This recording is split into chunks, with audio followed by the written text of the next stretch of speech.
अरे कहाँ गया राधे? सुन रहा है? थोड़ा पानी पिला दे, गला सूख रहा है बेटा। शारदा की आवाज सुनकर राधे उसके लिए पानी ले आता है। लो माँ, पानी पी लो और फिर थोड़ा खाना खाकर अपनी दवाइयाँ भी ले लो। अरे क्या करूं दवाइयाँ लेकर, कुछ आराम तो लग नहीं रहा बेटा। कुछ दिन टाइम से दवाइयाँ खाएगी तो आराम भी लग जाएगा। मुझे तो तेरी चिंता हो रही है बेटा। तू मेरा इलाज कराने के लिए कर्ज में जो डूबता जा रहा है। यह कहकर शारदा की आंखों में आंसू झलक आते हैं और फिर राधे उसे समझाते हुए कहता है, तुम माँ हो मेरी और मैं बेटा हूँ तुम्हारा। तुम्हारे इलाज के लिए कर्ज लेना तो क्या, मैं खुद को भी बेच सकता हूँ।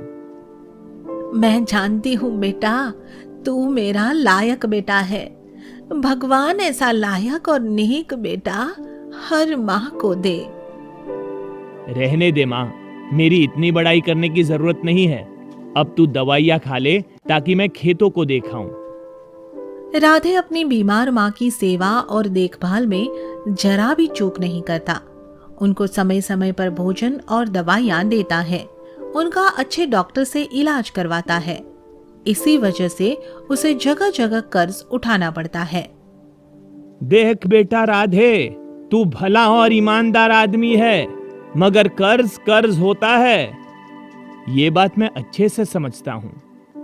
अच्छे से समझता है तो बेटा अब मेरा सारा पैसा लौटा दे। कहीं से भी कुछ कर, पर मेरा पैसा लौटा दे। तुलसी की बात सुनकर राधे चिंता में पड़ जाता है और फिर अपने खेतों की तरफ चलने लगता है। रास्ते में अचानक ही उसके पैर से कोई चीज टकराती है तो वह नीचे की तरफ देखता है। अरे ये तो आलू है, बड़ा ताजा आलू लग रहा है, इसे उठा लेता हूँ। आलू देखकर राधे के मन में अपने खेत में आलू की फसल उगाने का विचार आता है और वह सोचने लगता है, अगर मैं अपने खेत में आलू की खेती करूं तो बहुत फायदा हो सकता है। अच्छी पैदावार हुई तो एक ही फसल में सारा कर्ज उतर जाएगा। यही विचार करके राधे अपने खेत में आलू की फसल बो देता है और फसल बोते समय गलती से वह आलू भी खेत में ही कहीं गिर जाता है जो उसे रास्ते में पड़ा मिला था। राधे आलू की फसल बोने में पूरी मेहनत करता है, लेकिन मेरा तो दुर्भाग्य ही चल रहा है। आज ही फसल बोई थी और आज ही पानी बरस गया। सारा खेत पानी से भर गया। अब तो सारा बीज गल सड़ जाएगा और देखना एक भी पौधा नहीं उग पाएगा। यही सोचकर राधे काफी निराश हो जाता है और उसकी आंखों में आंसू तैरने लगते हैं। क्या हुआ बेटा? ये आंखों से आंसू क्यों निकल आए?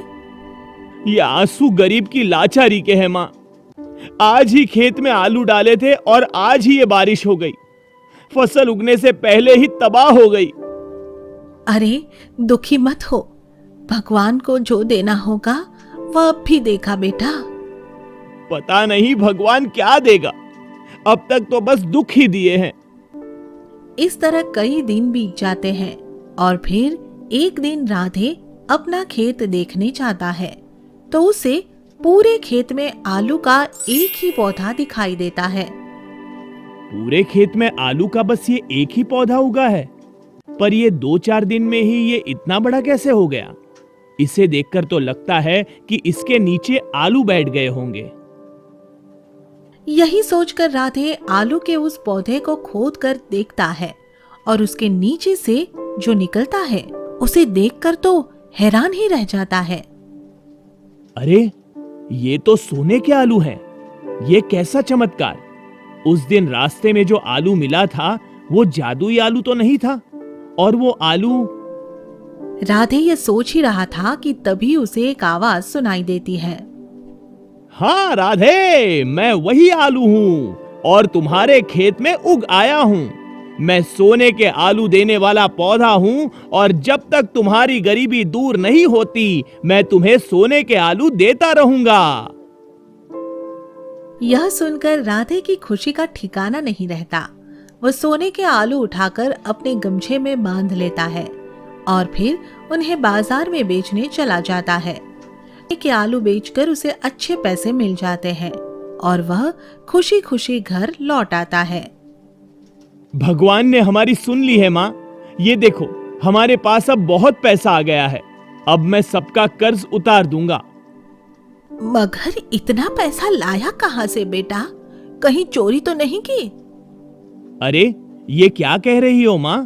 तेरा बेटा कभी चोरी कर सकता है क्या? यह कहकर राधे शारदा को सोने के आलू देने वाले पौधे के बारे में बताता है और इस बारे में सुनकर वह भी आश्चर्य में पड़ जाती है। यह तो भगवान का चमत्कार ही है बेटा। शायद भगवान ने हम गरीबों की मदद करने के लिए ही यह लीला रची है। तो इसके बारे में किसी को मत बताना। उस दिन के बाद से राधे के दिन ही बदल जाते हैं। वह अपना सारा कर्ज अदा कर देता है और अपने लिए नया घर बनवा लेता है। साथ ही उसकी माँ भी बहुत जल्दी ही स्वस्थ हो जाती है। भगवान की कृपा से अच्छा ही अच्छा हो रहा है बेटा राधे। मैं ठीक हो गई हूँ और तुम्हारे सिर पर कोई कर्ज भी नहीं रहा। ये सब तो उस पौधे की कृपा है जो हमें सोने के आलू देता है। पर वह भी तो भगवान ने ही दिया है ना बेटा। हाँ, वो तो सच है माँ। राधे जब अपनी माँ से ये बातें कर रहा होता है तो उनके पड़ोसी बद्री के कान उसी तरफ लगे हुए थे और इसी कारण सोने के आलूओं वाली बात उसके कानों में पड़ जाती है। सोने के आलू देने वाले पौधे की बात सुनकर बद्री झटका खा जाता है और मन ही मन में सोचने लगता है, सोने के आलू देने वाला पौधा? क्या ऐसा भी कोई पौधा हो सकता है? जरूर हो सकता है, क्योंकि अगर नहीं होता तो फिर इस गरीब राधे के घर इतना पैसा कहां से आता? इस पौधे का पता तो लगाना ही पड़ेगा। यही सोचकर बद्री के मन में भी सोने के आलू पाने का लालच जाग जाता है और वह, अरे राधे, क्या तुम्हारे पास आलू का कोई पौधा है? भाई, मेरे पास तो ऐसा कोई पौधा नहीं है, पर तू ये सब क्यों पूछ रहा है? भाई, मैं इसीलिए पूछ रहा हूं क्योंकि मुझे भी तेरी तरह सोने के आलू चाहिए। अगर सोने के आलू देने वाला पौधा मिल गया तो मैं भी तेरी तरह अमीर हो जाऊंगा। राधे मन का साफ और सच्चा आदमी था, इसलिए बद्री के यह पूछने पर वह साफ साफ बता देता है कि भाई, मैं तो सोने के आलू अपने खेत से लाता हूँ। वहां आलू का एक ऐसा पौधा है जो सोने के आलू पैदा करता है। तुझे चाहिए तो तू भी खोद ला। राधे की यह बात सुनकर बद्री हंसते हुए कहता है, अरे, मैं तो वैसे ही मजाक कर रहा था राधे। मैं क्या नहीं समझता कि सोने के आलू देने वाले पौधे की बात कोरी कल्पना है। मैंने जो कहना था कह दिया बद्री। अब तुझे जो सोचना और करना है तू कर। यह कहकर राधे चला जाता है और फिर अगले दिन दोपहर के समय बद्री सबसे छिपकर राधे के खेत में जा पहुंचता है। पूरे खेत में आलू का यही एक पौधा है। जरूर इसी के नीचे से सोने के आलू निकलते होंगे। 2-4 आलू भी मिल गए तो उन्हें बेचकर छोटा मोटा अमीर तो बन ही जाऊंगा। यही सोचकर बद्री लालच में अंधा हो जाता है और फिर सोने के आलू पाने के लिए वह अपने दोनों हाथों से पौधे को पकड़कर पूरे जोर से खींचता है। मगर जैसे ही वह पौधे को खींचने की कोशिश करता है, पौधा अचानक से एक बड़े कैक्टस में बदल जाता है और बद्री चीख उठता है, हाय, मर गया। ये तो कैक्टस का पौधा है। मुझे तो सोने के लालच में ही आलू का पौधा दिख रहा था। यह कहकर बद्री वहां से भाग लेता है और फिर पीछे से आलू का पौधा आवाज लगाते हुए कहता है, मैं हूं तो आलू का ही पौधा, मगर तेरे जैसे लालची लोगों से कैक्टस बनकर ही मिलता हूँ। इस तरह सोने के आलू ईमानदार राधे को ही मिलते हैं, बेईमान और लालची बद्री को कभी नहीं मिलते।